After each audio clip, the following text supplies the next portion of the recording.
চট্টগ্রামে আইনজীবী হত্যা, প্রধান উপদেষ্টার নিন্দা, আইনি ব্যবস্থার নির্দেশ।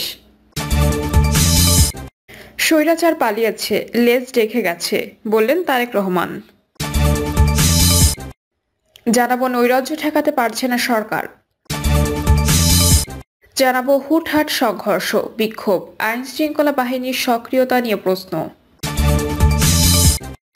এবং সর্বশেষ জানাবো চট্টগ্রামে মিছিলের প্রস্তুতি, আওয়ামী লীগের 6 নেতা গ্রেপ্তার। শুনছিলেন সংবাদ শিরোনাম, এবারে বিস্তারিত।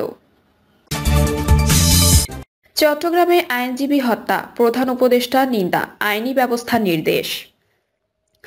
চট্টগ্রামে আইনজীবী সাইফুল ইসলাম আলিফ হত্যা নিন্দা জানিয়ে এই ঘটনায় সবাইকে শান্ত থাকার আহ্বান জানিয়েছেন অন্তর্বর্তী সরকারের প্রধান উপদেষ্টা অধ্যাপক ডক্টর মোহাম্মদ ইউনূস। এই হত্যাকাণ্ডের তদন্ত ও যথাযথ আইনি প্রক্রিয়ায় ব্যবস্থা গ্রহণের জন্য তিনি সংশ্লিষ্টদের নির্দেশ দিয়েছেন। রাতে নিজের ভেরিফাইড ফেসবুক প্রোফাইলে এ তথ্য জানান প্রধান উপদেষ্টার প্রেস সচিব শফিকুল আলম। পোস্টে শফিকুল আলম লিখেছেন, চট্টগ্রামে আইনজীবী হত্যা নিন্দা জানিয়েছেন প্রধান উপদেষ্টা অধ্যাপক মোহাম্মদ ইউনূস। তিনি হত্যাকাণ্ডের তদন্ত ও যথাযথ আইনি প্রক্রিয়ার নির্দেশ দিয়েছেন। তিনি লেখেন, জনগণকে শান্ত থাকার এবং অপ্রীতিকর কার্যকলাপে অংশ নেওয়া থেকে দূরে থাকার আহ্বান জানিয়েছেন প্রধান উপদেষ্টা। তিনি আইন প্রয়োগকারী সংস্থাগুলোকে বন্দর নগরী সহ সব ঝুঁকিপূর্ণ আশপাশ এলাকায় নিরাপত্তা জোরদার করার নির্দেশ দিয়েছেন। যে কোনো মূল্যে অন্তর্বর্তী সরকার বাংলাদেশের সাম্প্রদায়িক সম্প্রীতি নিশ্চিত করতে ও সমুন্নত রাখতে প্রতিশ্রুতিবদ্ধ বলেও জানিয়েছেন ডক্টর ইউনূস। স্বৈরাচার পালিয়েছে, লেজ রেখে গেছে, বললেন তারেক রহমান। বিএনপির ভারপ্রাপ্ত চেয়ারম্যান তারেক রহমান বলেছেন, পতিত স্বৈরাচারের সময়ে যারা নিজেদের স্বার্থ হাসিল করেছে তারা ষড়যন্ত্র অব্যাহত রেখেছে। আপনাদের সজাগ ও সতর্ক থাকতে হবে। স্বৈরাচার পালিয়ে গেলেও তাদের লেজ রেখে গেছে এবং তারা ষড়যন্ত্র করছে, তারা কিন্তু বসেনি। তিনি বলেন, বিএনপি গণতন্ত্রের পক্ষের শক্তি, দেশের মানুষ বিএনপির সঙ্গে রয়েছে। মানুষ মনে করে বিএনপির কাছে গণতন্ত্র ও বাক স্বাধীনতা নিরাপদ, এজন্য মানুষ বিএনপির দিকে তাকিয়ে আছে। জনগণের এই আস্থাকে ধরে রাখার দায়িত্ব বিএনপি নেতা কর্মীদের। তিনি বলেন, বিএনপি ক্ষতিগ্রস্ত হলে দেশ ও গণতন্ত্র ক্ষতিগ্রস্ত হবে। দেশের সবচেয়ে বড় রাজনৈতিক দল বিএনপি, দল কোনোভাবে ক্ষতিগ্রস্ত হলে দেশ ও দেশের গণতন্ত্র ক্ষতিগ্রস্ত হবে। আগামী দিনে বাংলাদেশকে কোনো হুমকি থেকে রক্ষা করতে হলে গণতন্ত্র টিকিয়ে রাখতে হবে। নৈরাজ্য ঠেকাতে পারছে না সরকার।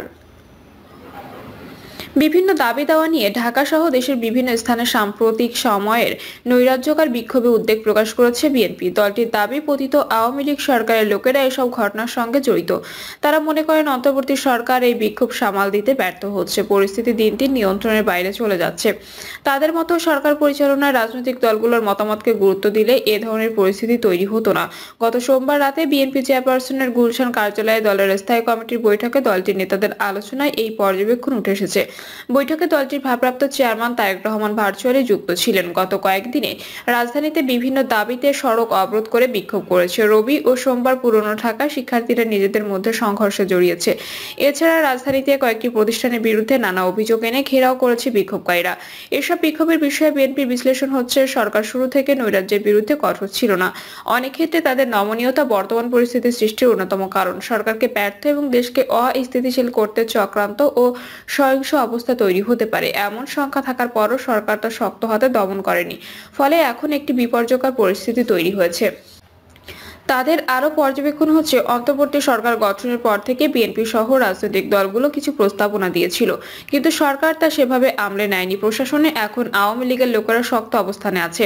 পুলিশ ও নির্বিকার নেতাদের মতে, পতিত আওয়ামী লীগ সরকারের দোসরদের গুরুত্বপূর্ণ স্থানে বসিয়ে রাখলে যে বিশৃঙ্খলা তৈরি হতো তা নিয়ে তারা বারবার সতর্ক করেছিলেন। সরকার ব্যর্থ হোক চায় না বিএনপি। বিএনপি নেতারা বলেন, অন্তর্বর্তী সরকার ব্যর্থ হোক তা তারা চান না, কারণ এই সরকার ব্যর্থ হলে দেশে ভিন্ন পরিস্থিতি তৈরি হতে পারে। ফলে দেশে নির্বাচন বিলম্ব হতে পারে। দলটির নেতারা বর্তমান পরিস্থিতির উন্নতি চায়। দলের নেতারা জানান, পতিত ফ্যাসিবাদের চক্রান্তের বিরুদ্ধে বিএনপি শিগগিরই কর্মসূচি দেওয়ার চিন্তা করছে। সাম্প্রতিক চক্রান্তের বিরুদ্ধে ঢাকায় বিক্ষোভ সমাবেশ করতে পারে দলটি। চক্রান্তের বিরুদ্ধে অবস্থান নিয়ে সরকারকে সহযোগিতা করতে বিএনপি মাঠে থাকার সিদ্ধান্ত নিতে যাচ্ছে। হুটহাট সংঘর্ষ, বিক্ষোভ, আইন শৃঙ্খলা বাহিনীর সক্রিয়তা নিয়ে প্রশ্ন। নানা দাবি দাওয়া নিয়ে হুটহাট রাজপথে নামছে বিভিন্ন শ্রেণী পেশার মানুষ। এতে তৈরি হচ্ছে জনদুর্ভোগ। দাবি আদায় করতে গিয়ে পরিস্থিতি সহিংসতায় রূপ নিচ্ছে। এতে তৈরি হচ্ছে জনভীতি। বিশেষ করে ঢাকায় রাজপথ দখল করে একের পর এক কর্মসূচি পালনে ঘন্টার পর ঘন্টা যানজটের দুর্ভোগ পোহাতে হচ্ছে। এর পাশাপাশি গাজীপুর ও আশুলিয়া শ্রমিক ঘন অঞ্চলের মহাসড়ক অবরোধের পরিস্থিতি থেকে নিস্তার পাওয়া যাচ্ছে না।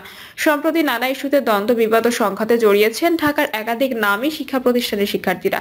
এর আগে ব্যাটারি চালিত অটোরিকশা চালকরা দফায় দফায় রাজপথ অবরোধ করেন। উদ্ভূত পরিস্থিতি নিয়ন্ত্রণে দ্রুত কার্যকর পদক্ষেপ নেওয়ার বিষয়ে আইন শৃঙ্খলা বাহিনীর সক্রিয় ভূমিকা নিয়ে প্রশ্ন তুলেছেন অনেকে।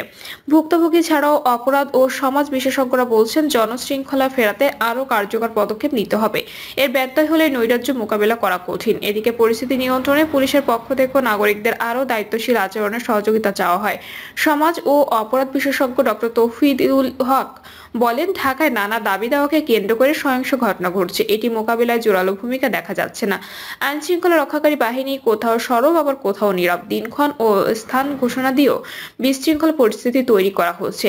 নীতি নির্ধারণী পর্যায় থেকে কেউ কেউ এসবের ভেতর ইন্ধনের কথা বলছেন। গোয়েন্দাদের খুঁজে বের করতে হবে ঘটনার পেছনেও কোনো ঘটনা রয়েছে কিনা। তিনি আরো বলেন, বিভিন্ন অধিকার কেন্দ্রিক আন্দোলন ও দাবি দেওয়া থাকতেই পারে, তবে আন্দোলন যৌক্তিক ও কাঠামোর মধ্যে থাকা বাঞ্ছনীয়। তবে উন্মাদনা ভালো ফল আনে না। এসবের বিরুদ্ধে জোরালো ও কঠোর বার্তা দেওয়া জরুরি। সংঘাত সহিংসতায় জড়ালে কারো পরিচয় মুখ্য নয়, যে হোক আইনি ব্যবস্থা গ্রহণ করতে হবে। আবার কেউ কেউ জনদুর্ভোগ ঘটিয়ে দাবি দেওয়া আদায় করার চেষ্টা করছে। সম্প্রতি ঢাকা কলেজ ও সিটি কলেজের শিক্ষার্থীদের মধ্যে দফায় দফায় সংঘর্ষ হয়। এছাড়া বাড্ডার ডক্টর মাহবুবুর রহমান মোল্লা কলেজের এক ছাত্র চিকিৎসা অবহেলায় মৃত্যুর অভিযোগ ঘিরে তুলকালাম ঘটনা ঘটে। 35টি কলেজের শিক্ষার্থীরা একত্র হয়ে প্রথমে সরকারি শহীদ সোহরাওয়ার্দী কলেজ, সরকারি কবি নজরুল কলেজ এবং ঢাকা ন্যাশনাল মেডিকেল ইনস্টিটিউট হাসপাতাল ও কলেজে হামলা ভাঙচুর করে। পরে আগাম ঘোষণা দিয়ে সোহরাওয়ার্দী কলেজ, কবি নজরুল কলেজ, মোল্লা কলেজের শিক্ষার্থীরা রক্তক্ষয়ী সংঘাতে জড়ান। লণ্ডভণ্ড করা হয়েছে মোল্লা কলেজ। এ ব্যাপারে মাহবুবুর রহমান মোল্লা বলেছেন। অধ্যক্ষ মোহাম্মদ ওবায়দুল্লাহ নয়ন বলেন, অকল্পনীয় এই সংঘাতে ছাত্রদের কেউ ব্যবহার করেছে কিনা নিশ্চয়ই গোয়েন্দারা তা বের করবে। আগের দিন ঘোষণা দিয়ে আমাদের প্রতিষ্ঠানে হামলা করা হয়েছে, সব তছনছ করা হয়েছে। প্রশাসনকে বিষয়টি আগেভাগে জানানোর পরও সময় মতো কাঙ্ক্ষিত সহযোগিতা পাওয়া যায়নি। যখন সবকিছু শেষ হয়ে গেছে তখন আইন শৃঙ্খলা রক্ষাকারী হাজির হয়েছে। তিনি আরো বলেন, অনেক ছাত্র এখন সামান্য বিষয় নিয়ে উত্তেজিত হয়ে যাচ্ছে। তারা শিক্ষক ও অভিভাবকদের কথা শুনতে চায় না। আমরা মেসেজ দিয়ে, বিজ্ঞপ্তি দিয়ে বিষয়টি সামাল দেওয়ার কথা বলে ব্যর্থ হয়েছি। শহীদ সোহরাওয়ার্দী কলেজের অধ্যক্ষ অধ্যাপক ডক্টর কাকলি মুখোপাধ্যায় বলেন, ধীরে ধীরে শিক্ষক শিক্ষার্থী সম্পর্কে অনাস্থা তৈরি হচ্ছে। ছাত্রদের নিয়ন্ত্রণ করতে আমরা ব্যর্থ হয়েছি। এই ধরনের পরিস্থিতি এড়াতে ছাত্র, শিক্ষক, গণমাধ্যম সহ সবার ভূমিকা আছে। নিজের স্বার্থে একজনকে ছোট করতে সামাজিক যোগাযোগ মাধ্যমে যা কিছু লিখে দেওয়া যে মনোবৃত্তি, এখান থেকে বের হতে না পারলে ঘৃণা বাড়বে। 3 কলেজের শিক্ষার্থীদের সংঘাত ছাড়াও সম্প্রতি বাংলাদেশ টেক্সটাইল বিশ্ববিদ্যালয় ও ঢাকা পলিটেকনিক ইনস্টিটিউটের লতিফ হলের শিক্ষার্থীরা সংঘর্ষে জড়িয়ে পড়েন। এতে পুরো এলাকার রণক্ষেত্রে পরিণত হয়। একই সঙ্গে কয়েকদিন ধরে ব্যাটারি চালিত অটোরিকশা চালক ও মালিকরা বিভিন্ন দাবি আদায়ে রাজধানীর বিভিন্ন এলাকায় বিক্ষোভ ও সমাবেশ করেছে। ব্যাটারি চালিত যানবাহন বন্ধে হাইকোর্টের আদেশ প্রত্যাহারের দাবিতে ফের সড়ক অবরোধ করেন ব্যাটারি চালিত রিকশা চালকরা। পুলিশ সদর দপ্তরের মুখপাত্র এআইজি এনামুল হক সাগর বলেন, প্রত্যাশা থাকবে নাগরিক জীবন বিপন্ন হোক, এমন কোনো পরিস্থিতি যাতে না ঘটে। নগরবাসীকে বিপাকে ফেলে কারো কর্মসূচি প্রত্যাশিত নয়। গত 5ই আগস্ট শেখ হাসিনা সরকার পতনের পর প্রথমে কিছুদিন বিভিন্ন শ্রেণী পেশার মানুষ প্রধান উপদেষ্টার বাসভবন এলাকায় রাস্তায় অবস্থান নিয়ে বিক্ষোভ শুরু করে। সচিবালয়ে আনসার সদস্যদের বিক্ষোভও ব্যাপকভাবে আলোচনায় আসে। এমন পরিস্থিতিতে 26শে আগস্ট বাংলাদেশ সচিবালয় ও প্রধান উপদেষ্টার বাসভবন যমুনার আশপাশে যে কোনো ধরনের সভা সমাবেশ, মিছিল, শোভাযাত্রা ও বিক্ষোভ প্রদর্শন নিষিদ্ধ করা হয়। এরপরও রাজধানী সহ দেশের বিভিন্ন এলাকায় গুরুত্বপূর্ণ সড়ক, মহাসড়ক অবরোধ করে দাবি দাওয়া জানানো হচ্ছে। ঘর থেকে বের হলে আকস্মিক বিপাকে পড়ছেন সাধারণ মানুষ। ঘন্টার পর ঘন্টা রাস্তায় যানজটে আটকা পড়ছেন তারা। রাস্তাঘাট বন্ধ করে অন্যদের জিম্মি করার মধ্য দিয়ে এসব অপ্রীতিকর ঘটনা দাবি আদায় বা চাপ প্রয়োগের কৌশল হিসেবে মনে করছে অনেকেই। ঢাকা মহানগর পুলিশের মুখপাত্র ডিসি তালেবুর রহমান বলেন, সবাইকে ধৈর্যশীল ও সহনশীল আচরণ করতে হবে। কোনো দাবি থাকলে যথাযথ কর্তৃপক্ষের কাছে সঠিক মাধ্যমে উপস্থাপন করা যেতে পারে। চলমান পরিস্থিতি পুলিশ আইনের প্রতি যত্নশীল হয়ে দায়িত্ব পালন করছে। প্রিয় দর্শক, এই ছিল এখনকার সর্বশেষ সংবাদ। আপডেট সব সংবাদ পেতে চ্যানেলটি সাবস্ক্রাইব করে বেল আইকনটি ক্লিক করে রাখুন।